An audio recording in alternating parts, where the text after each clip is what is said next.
is up, and welcome back to the Thriving Stylist podcast. I'm your host, Britt Seva, and I'm really excited about this week's topics. I always love everything I record for the podcast. If I don't love it, I don't do it. But this is one where I was like, oh, I can't wait to sit down and record this one. I love talking about money. I love it.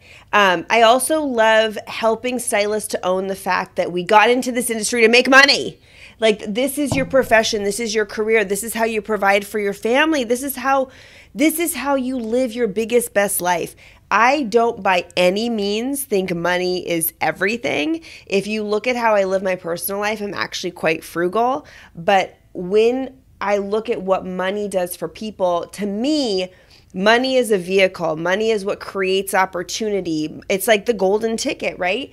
And for us to have things like financial peace of mind and, you know, all of the blessings in life, vacations with our family, memories with our children, all that kind of stuff, money is what makes that possible. So, in case you're new to the show, we talk about money around here like it's a good thing, not a bad thing.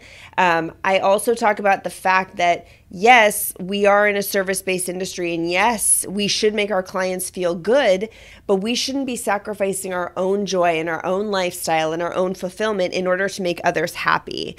If we were looking at that in any other relationship, it would be called somebody who has bad boundaries, like somebody who's a human doormat. We allow our clients to sometimes take advantage of us, and it hinders our financial growth. This is the year I want to let all that go. So I want to talk about how to maximize your growth in any given year. So one of the quotes that I love is, we overestimate how much we can do in a day, and we underestimate how much we can do in a year. You can truly change your whole life in 1 year. It's amazing what any of us can do in 365 days. And I think often we sell ourselves short at the onset. We think like we're not capable, or, you know, I got a lot going on in life this year, so amazing things aren't going to happen for me. Amazing things are always possible. Generally speaking, any of us are like 2 or 3 simple shifts away from having everything we ever wanted. And if we can be intentional with our time and our goals and our financial guidelines, you can accomplish so much in just 1 year. And that's what this is going to be all about. So I'm going to get into the how-tos, but I want to anchor this around some facts and some thoughts so that you understand where I'm coming from with some of these growth ratios I'm going to give you, with some of these guidelines I'm going to share.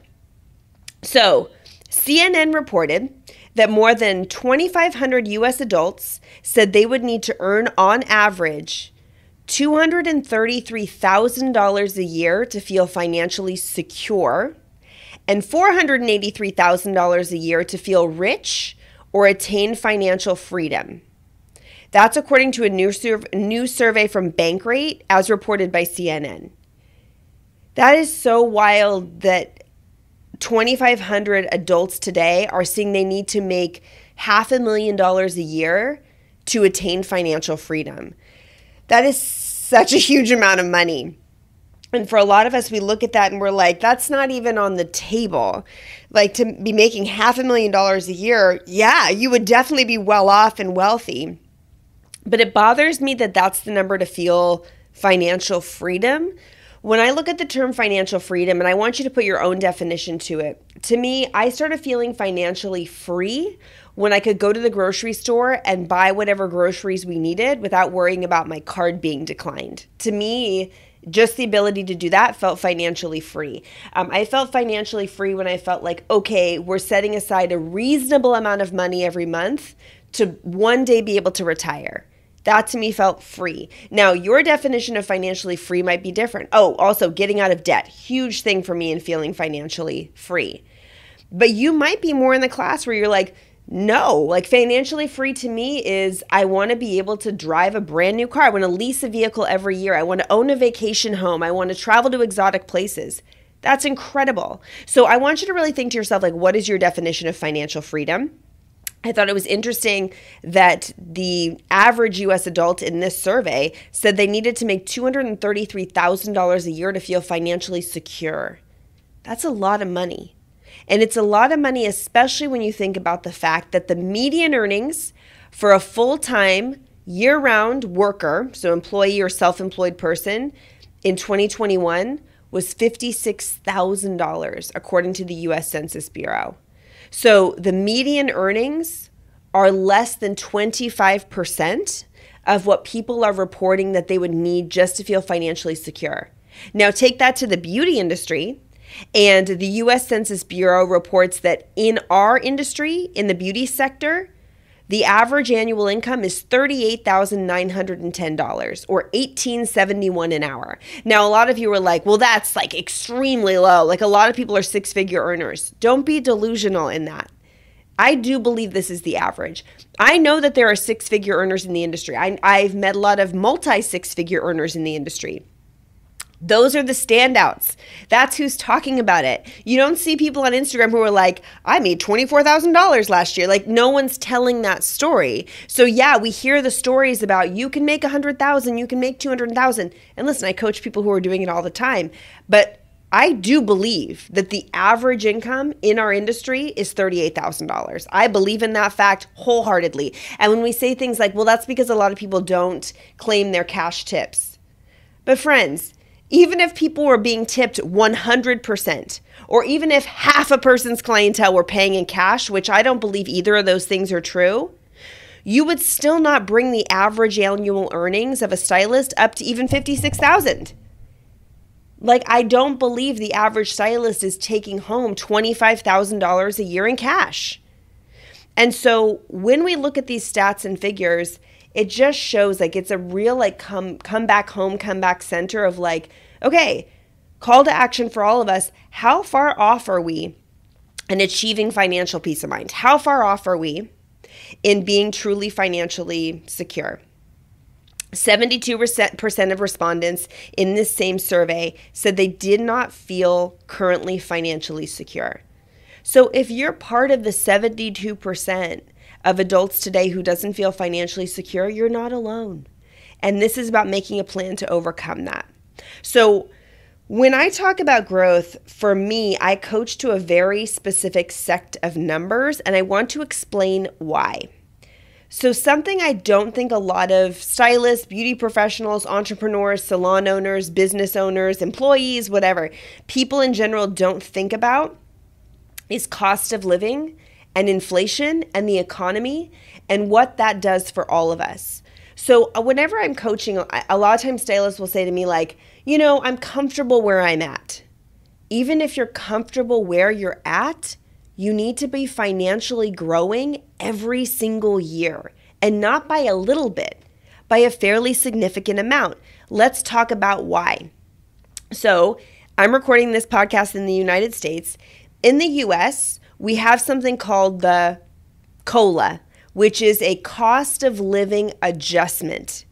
And this is something that's determined by the federal government every single year, whether you're reading up on it or not. But the federal government looks at what's going on in the country and says, okay, we need to implement a cost of living adjustment, and it happens every single year.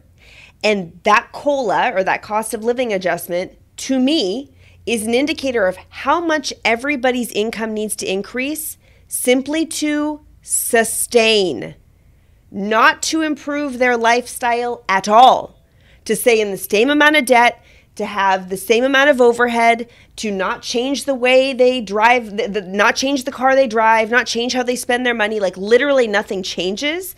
This is how much additional income you need every single year for your life to stay the same.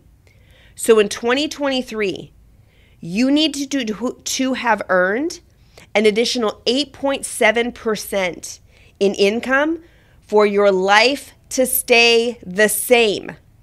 So if you did not increase your income last year by 8.7%, data shows your lifestyle will likely decrease this year.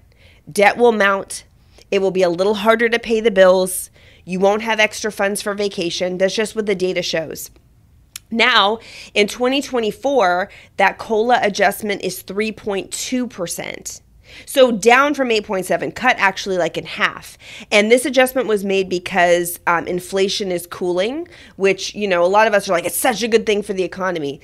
I mean, it's a good thing and a bad thing. As inflation is cooling, we're also seeing mass layoffs, and there's all the things that go along with that. So you get both sides of the coin on that one. I want to break this down into real numbers. So if in 2022 you had made $50,000, with this COLA increase, you would have needed to have made at least $54,000 in 2023 simply to sustain your lifestyle. Nothing gets any better. And then this year, you'll need to make at least $56,000 simply to sustain. So if you're at the $50,000 price bracket and your income is not increasing by $1,500 a month, your lifestyle is actively decreasing.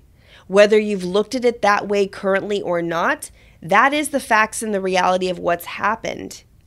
And the reason I wanted to start with this is because I'm going to talk about how to make sure that you're growing and outpacing inflation and lifestyle increase and all this kind of stuff. But you need to understand that this is not just like some weird and wacky idea. This is the truth of what's happening. So what I want to do in this podcast is determine what your comfort rate is. And I like to work backwards to figure this out. So for a lot of us, we look at, how much money is coming in, and then we try to cram our life into that number. I like to do it opposite. I like to look at the number that would need to exist for my lifestyle to feel comfortable, and then figure out a plan to make that happen. And I like to call that the comfort rate, and that's what I want you to do too. So before we do that, like a lot of us are like, if I made $100,000, I'd be comfortable. $100,000 is an arbitrary number. And for a lot of you, yes, it would change your life. For a lot of you, it's way more money than you'd even need. So you're shooting for this figure that, no one's going to turn down the $100,000.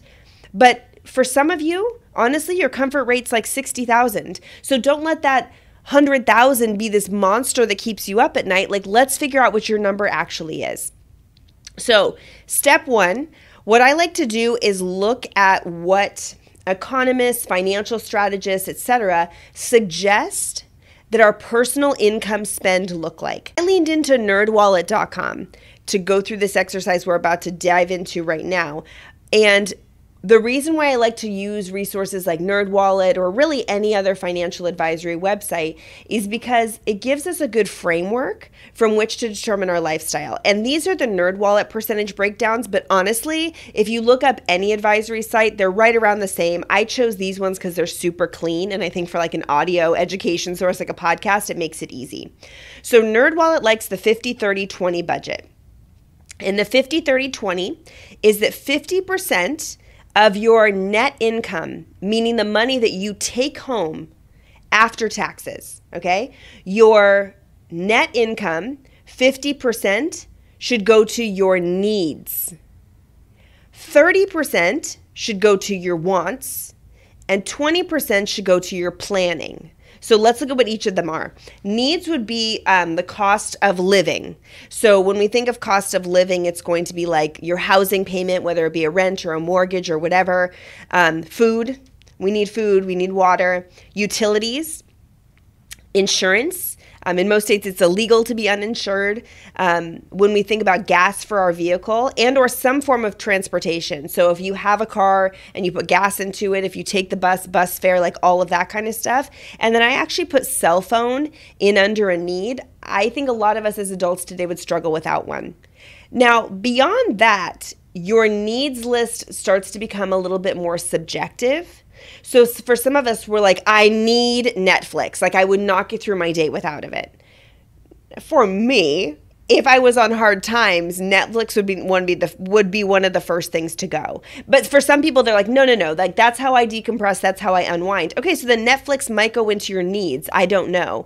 That's where you make those subjective decisions. But when we look at the 50%, to me, it's cost of living, which is house, food, utilities, insurance, transportation, cell phone. Okay, that should be 50% of your take-home pay.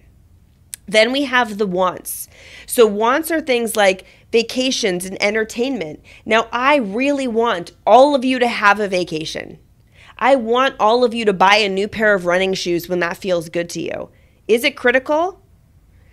I mean, it's arguable. And this is where the wants get tricky. Like for a lot of us, you're like, for my mental health, yes. Like I like retail therapy or I need to travel. It's good for my soul. I understand. But 50% is like survival, like really basic human needs. 30% is wants. So for me, when I look at wants, it is things like travel and vacation. Entertainment. So whether that be streaming services, going to concerts, going to movies, going to theme parks. Like I don't know what you do for entertainment, but all of those things would be wants. To me, wants are also kids' activities. So I always talk about how my kids are both extremely involved in sports. My daughter's now an adult, but she was an active travel softball player. That was not cheap. And we made a lot of personal sacrifices to make that happen for her. My son now plays baseball, football, basketball. He does freaking everything. And so it's a lot. Now, if we fell on hard times, might he have to sacrifice some of those things? Absolutely. And so that's where it comes to wants, okay? So think about the things that's like you want this in your life. It's important to you. It makes you proud, but maybe it's not critical. That's going to be 30%. And then 20% is planning. So planning would be debt repayment, savings, retirement, like things to really give you that financial peace of mind. To me, that last 20% is really where the financial like freedom, the financial peace of mind really kicks in, because it's the like, okay, we're not in trouble anymore piece. So 50 is the needs, 30 is the wants, 20 is the planning. So let's look at this played out with real money for a second. So what I want you to do is sit down and make a list. Let's start with the needs list. Like what is your monthly cost of living, whether it be rent or mortgage? How much are your utilities every single month? And actually look at it. Don't just guess and make it up. Like really look at it. How much are you paying for gas? How much are you paying for all your insurances that you have? Transportation as a whole, your cell phone, and anything else that to you is a need. Like maybe you have medical costs every single month. Add that into it. Like what are the things that are really critical needs? Start with that. Add them up. So don't try and cram those into how much you make. Add them up. Your current spend, okay? Let's say that when you add all those things up, they total $4,000 a month. Okay. So that means you're spending $48,000 a year on true essentials or needs. Based on that number, you will need to have another $48,000 a year to cover the wants and the planning. So that puts you at a $96,000 comfort rate. Does this make sense? So what I like to do is just add up all the needs and let that be the baseline for the 50%, and then we double it. And that doubling is what provides for the wants and the planning.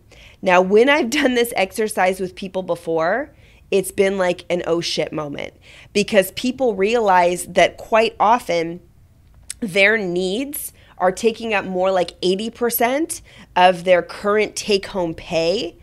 And then they've somehow got to figure out how to allocate for the wants and how to figure out how to allocate for the planning. And what usually happens is we don't do the planning, right? We barely pay off our credit cards. Savings is like a pipe dream. We're not planning for retirement. And then the wants, we put on the credit card because we don't have the money for it, but we still want to take a vacation. We still want to buy a new shirt. So then that all creates the debt and it ends up being a cycle. So what I want you to do, add up that big needs list, and that becomes 50% of your comfort goal. You double it and it becomes the new financial goal that you hold yourself to. So what I want you to do is do that math and then ask yourself, are you there or not? If you're not, your goal is to get to that number this year. And if that number means you need to triple your income, I have 1 million resources in my program, Thriver Society, to help you do that. We have countless stories, like head to thrivingstylist.com/Thriver Society. Countless stories of people who have gone from no money to, no exaggeration, $100,000 in income in 1 year. People who have doubled their income in a year, tripled their income in a year. It is possible for you, whether you live in a big city or a teeny tiny town. It is possible.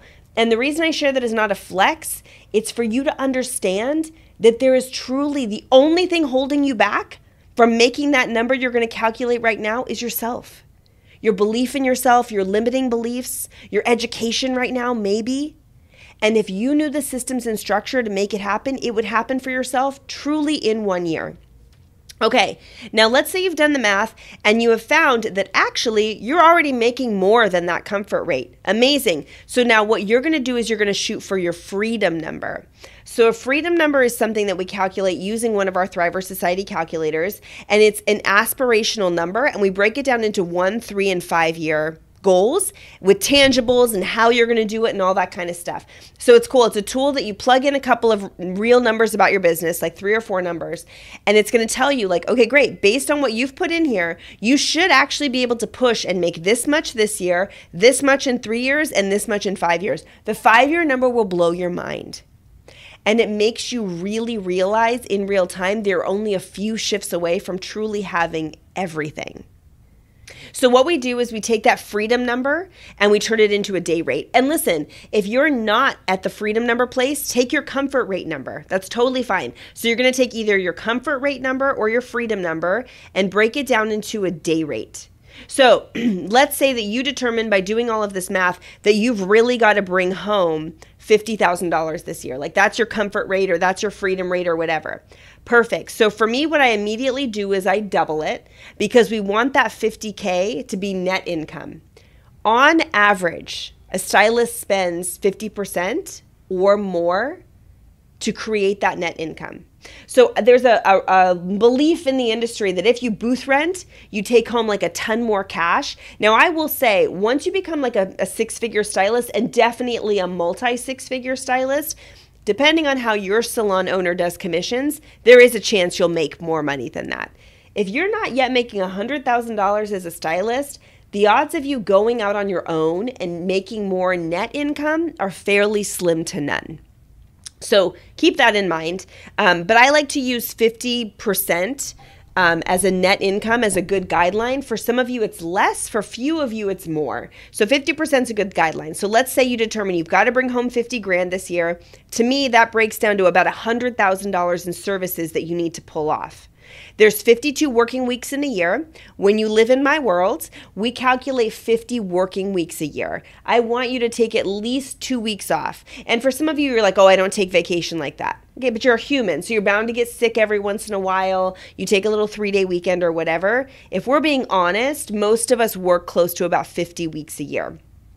So we run the math on that. Assuming that you do 50 weeks a year, if you work 3 days a week, what we do is we take those 3 days a week that you work, and then we times it by 50 because you're working 3 days a week, 50 weeks a year. That gives us the number of 150, right?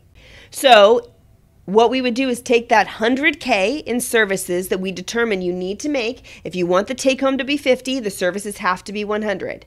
So we've done the math and it works out that you're working about 150 days this year. So we take the 100K divided by the 150 working days. You need to make $670 a day behind your chair in order to make that freedom or that comfort number. Now let's imagine that you work 4 days a week behind the chair. Okay, we're still going to assume that you're working 50 weeks in the year. So we take the 4 days a week times the 50 weeks in a year. That gives us 200.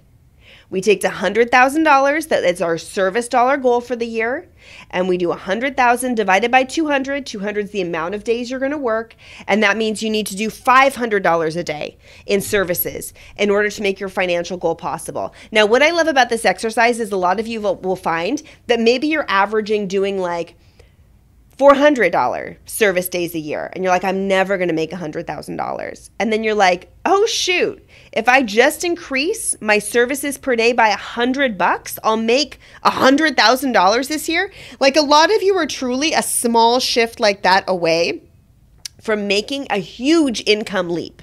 And that's what I wanted this episode to be about. So this week's episode and last week's episode were deeply about becoming aware of your money, becoming aware of your metrics, and realizing you are so much closer to your financial goals than you ever thought that you were. So if you love this episode, I would love it so much if you leave me a rating or review on iTunes or Spotify. Share this episode on your Instagram stories. Hit me up in the DMs. I get most of my podcast inspiration from your ratings and reviews. Keep them coming so I can keep the shows coming your way and coming in hot. As I always like to say, so much love, happy business building, and I'll see you on the next one.